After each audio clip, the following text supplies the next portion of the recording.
दोस्तों welcome back to my YouTube channel. Today we will discuss about HDFC index fund Nifty 50 direct plan. दोस्तों अगर आप भी इस फंड में इन्वेस्टमेंट करना चाहते हैं तो आपको इस फंड के बारे में कुछ इंपॉर्टेंट बातें पता होनी चाहिए।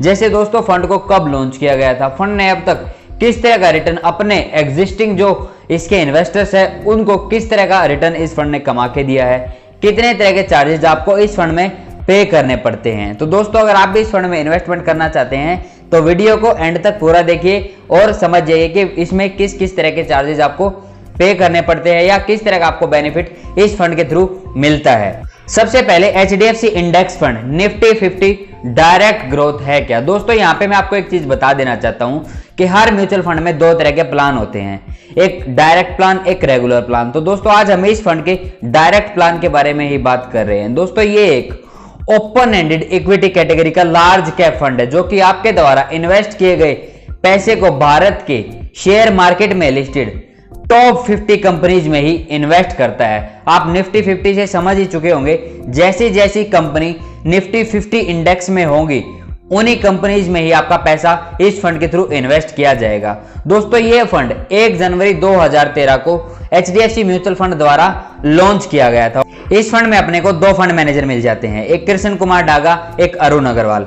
कृष्ण कुमार डागा इस फंड के साथ अक्टूबर 2015 से ही रेगुलर अब तक काम कर रहे हैं और अरुण अग्रवाल इस फंड के साथ 24 अगस्त 2020 से रेगुलर अब तक काम कर रहे हैं। दोस्तों मिस्टर डागा जी ने BCom ऑनर्स किया हुआ है और इससे पहले उन्होंने रिलायंस कैपिटल इन्वेस्टमेंट के साथ काम किया है, रिलायंस म्यूचुअल फंड के साथ काम किया है और डच सिक्योरिटीज के साथ भी उन्होंने काम किया है। दोस्तों करीबन इनको 29 इयर्स का एक्सपीरियंस हो चुका है इस इंडस्ट्री में कलेक्टिवली। और मिस्टर अग्रवाल जी ने ACA किया हुआ और इस म्यूचुअल फंड को ज्वाइन करने से पहले उन्होंने ICICI बैंक के ट्रेजरी बैक ऑफिस में भी काम किया है। करीबन उनको 7 इयर्स का एक्सपीरियंस हो चुका है इक्विटी से रिलेटेड इन्वेस्टमेंट इंस्ट्रूमेंट में और मनी मार्केट से रिलेटेड इन्वेस्टमेंट इंस्ट्रूमेंट में। और इस फंड का AUM है, AUM का मतलब होता है दोस्तों एसेट अंडर मैनेजमेंट, कि इस फंड के पास अब तक इन्वेस्टर्स द्वारा कितना पैसा इन्वेस्ट किया जा चुका है। तो दोस्तों इस फंड में इन्वेस्टर्स द्वारा अब तक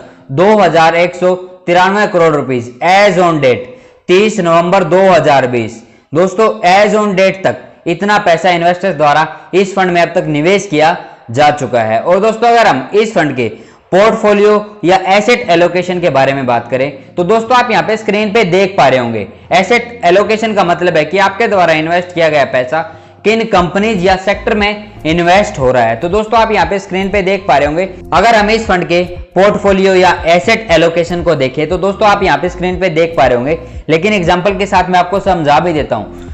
एसेट एलोकेशन का मतलब होता है या पोर्टफोलियो का मतलब होता है कि आपके द्वारा इन्वेस्ट किया गया पैसा इस फंड के थ्रू किन कंपनीज या सेक्टर में इन्वेस्ट हो रहा है। तो दोस्तों आप यहाँ पे स्क्रीन पे देख पा रहे होंगे, इस फंड के साथ अगर आप इन्वेस्टमेंट करते हैं तो आपका ज्यादातर पैसा फाइनेंशियल सेक्टर में इन्वेस्ट होता है। दूसरा है दोस्तों एनर्जी सेक्टर में आपका पैसा ज्यादा इन्वेस्ट होता है। तीसरा है टेक्नोलॉजी सेक्टर में ज्यादा पैसा आपका निवेश होता है। फोर्थ है FMCG से रिलेटेड सेक्टर में आपका पैसा इन्वेस्ट होता है। फिफ्थ है ऑटोमोबाइल से रिलेटेड सेक्टर में आपका पैसा ज्यादा इन्वेस्ट होता है। अगर हम कंपनीज के एग्जांपल से समझे दोस्तों, इन सेक्टर की सभी कंपनीज के एक एक एग्जांपल मैं आपको देने वाला हूं। जैसे सबसे पहला सेक्टर है दोस्तों फाइनेंशियल सेक्टर, उसकी एक कंपनी है HDFC बैंक। दूसरा सेक्टर है एनर्जी, उसकी एक कंपनी है रिलायंस इंडस्ट्रीज। तीसरा है टेक्नोलॉजी, उसकी एक कंपनी है इन्फोसिस। फोर्थ है FMCG, उसकी सबसे बड़ी कंपनी है हिंदुस्तान यूनिलीवर। फिफ्थ है दोस्तों ऑटोमोबाइल और उसकी एक कंपनी है मारुति सुजुकी। तो दोस्तों आप यहाँ पे समझ ही चुके होंगे कि अगर आप इस फंड में इन्वेस्टमेंट करते हैं तो आपका पैसा किन किन कंपनीज में ही इन्वेस्ट हो रहा है। लेकिन दोस्तों यहाँ पे मैं आपको एक चीज बता देना चाहता हूँ कि इस फंड के पोर्टफोलियो में आपको 50 स्टॉक्स देखने को मिल जाते हैं, क्योंकि दोस्तों ये निफ्टी 50 को ही बिल्कुल ट्रैक करता है, उसी को रिप्लीकेट करता है। जो कंपनीज उसके निफ्टी 50 के अंदर इंडेक्स के अंदर होती है उन्हीं कंपनीज में ही आपका पैसा कुछ अमाउंट मतलब कुछ परसेंटेज में आपका पैसा इन्वेस्ट होता है। और अगर हम इस फंड के इन्वेस्टमेंट के बारे में बात करें तो दोस्तों इस फंड में आप दो तरह से इन्वेस्टमेंट कर सकते हैं, पहला SIP, दूसरा लमसम। SIP का मतलब होता है सिस्टमैटिक इन्वेस्टमेंट प्लान। इसमें आपको हर महीने कुछ पैसा किस्त के रूप में मतलब EMI के थ्रू अपना इन्वेस्टमेंट करना होता है। और लमसम का मतलब होता है अगर आपके पास कुछ इकट्ठा पैसा पड़ा हुआ है और आप उस इकट्ठे पैसे को इन्वेस्टमेंट करना चाहते हैं या इन्वेस्ट करना चाहते हैं तो उसको लमसम अमाउंट बोला जाता है। अगर आप इस फंड में एसआईपी के थ्रू इन्वेस्टमेंट करना चाहते हैं तो दोस्तों इस फंड में आप minimum monthly 500 rupees monthly investment कर सकते हैं। दूसरा है लमसम। लमसम अगर आप इस फंड में इन्वेस्टमेंट करना चाहते हैं तो minimum one time payment 5000 rupees इस फंड में आप इन्वेस्टमेंट कर सकते हैं। और अगर हम इस फंड के चार्जेस के बारे में बात करें, इस फंड में अपने को 3 तरह के चार्जेस भी पे करने पड़ते हैं। पहला है एक्सपेंस रेशियो चार्जेस, दूसरा है एग्जिट लोड चार्जेस, तीसरा है स्टैंप ड्यूटी चार्जेस। दोस्तों स्टैंप ड्यूटी चार्जेस 1 जुलाई 2020 से नया चार्जेस इंट्रोड्यूस किया गया था गवर्नमेंट द्वारा, जो पहले किसी भी म्यूचुअल फंड में अपने को देना नहीं पड़ता था, लेकिन आजकल हर म्यूचुअल फंड में आपको ये स्टैंप ड्यूटी चार्जेस देना पड़ता है। अगर हम इस फंड के एक्सपेंस रेशियो चार्जेस को देखें तो इस फंड का एक्सपेंस रेशियो चार्जेस है 0.10 मतलब 0.10%। अगर आप इस फंड में 100 रुपए इन्वेस्टमेंट करते हैं तो आपका 10 पैसा एज ए फंड मैनेजिंग के रूप में एक्सपेंस रेशियो चार्जेस हर महीने आपका काट लिया जाएगा। और दोस्तों दूसरा चार्जेस है exit load. Exit load charges जब आप पैसा रिडीम करते हैं तो उस टाइम आपको कुछ चार्जेस पे करना पड़ता है, उसको ही एग्जिट लोड चार्जेस बोला जाता है। अगर आप इस फंड से पैसा विड्रॉल करते हैं 3 दिन से पहले, अगर आपने आज इन्वेस्टमेंट किया है और आप आने वाले 3 दिन से पहले ही आप अपना इन्वेस्टमेंट विड्रॉल करते हैं या रिडीम करते हैं तो आपको 0.25% as a exit load charges देना पड़ेगा। और अगर स्टैंप ड्यूटी चार्जेस देखें तो 0.005% आपको स्टैंप ड्यूटी चार्जेस देना पड़ता है। इस फंड में आपको 2 तरह के टैक्सेस भी पे करने पड़ते हैं। पहला है एसटीसीजी, दूसरा है एलटीसीजी। एसटीसीजी का मतलब होता है short term capital gain tax, LTCG का मतलब होता है long term capital gain tax. अगर आप इस फंड से 1 साल से पहले पैसा रिडीम करते हैं तो आपको इस सिचुएशन में शॉर्ट टर्म कैपिटल टैक्स देना पड़ेगा फ्लैट 15%। और दोस्तों अगर आप इस फंड से पैसा 1 साल के बाद रिडीम करते हैं तो आपको इस सिचुएशन में long term capital gain tax देना पड़ेगा फ्लैट 10%। लेकिन यहां आपको 1 लाख रुपए का रिबेट मिल जाता है। अगर आप आपके इन्वेस्टमेंट पे 1 लाख से ऊपर गेन करते हैं तो ही आपको ये टैक्सेस देने पड़ते हैं, अदरवाइज नहीं देने पड़ते हैं।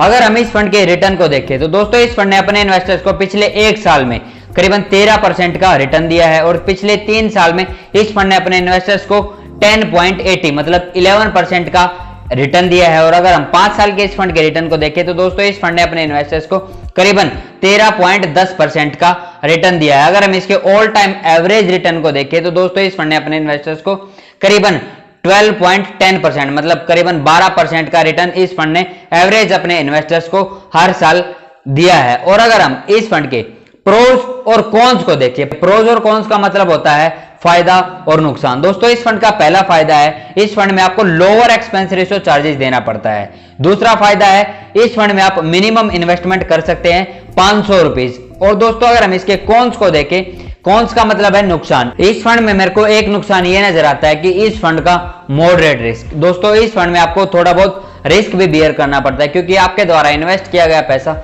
भारत की शेयर मार्केट में मतलब इक्विटीज में आपका पैसा इन्वेस्ट होता है। जैसा जैसा दोस्तों शेयर मार्केट परफॉर्म करता है वैसा वैसा दोस्तों आपका भी पैसा परफॉर्म करता है। मार्केट के फ्लक्चुएशन के कारण आपके पैसे पे भी उतना ही इफेक्ट होता है दोस्तों जैसा जैसा कंपनीज के स्टॉक पे इफेक्ट होता है। अगर आप इस म्यूचुअल फंड में इन्वेस्टमेंट करना चाहते हैं या किसी पर्टिकुलर स्टॉक में अपना इन्वेस्टमेंट करना चाहते हैं तो दोस्तों वीडियो के डिस्क्रिप्शन में मैंने एंजल ब्रोकिंग का फ्री डीमैट अकाउंट लिंक डाल दिया है, जिसके साथ आप अपना डीमैट अकाउंट ओपन करके किसी भी म्यूचुअल फंड या किसी भी स्टॉक में अपना इन्वेस्टमेंट कर सकते हैं। एंजल ब्रोकिंग इंडिया का नंबर 1 फुल सर्विस ब्रोकर है दोस्तों। अकाउंट ओपनिंग के लिए आपको किसी तरह का कोई चार्जेस पे नहीं करना पड़ता एंजल ब्रोकिंग को, और ना ही अगर आप स्टॉक्स में अगर आप इन्वेस्टमेंट करते हैं और डिलीवरी में अगर आप ट्रेड करते हैं तो आपको किसी भी तरह का कोई चार्जेस एंजल ब्रोकिंग को देना पड़ता। और अगर आप इंट्राडे में ट्रेड करते हैं तो भी आपको मिनिमम ब्रोकरेज चार्ज करता है angel broking flat 20 rupees per order.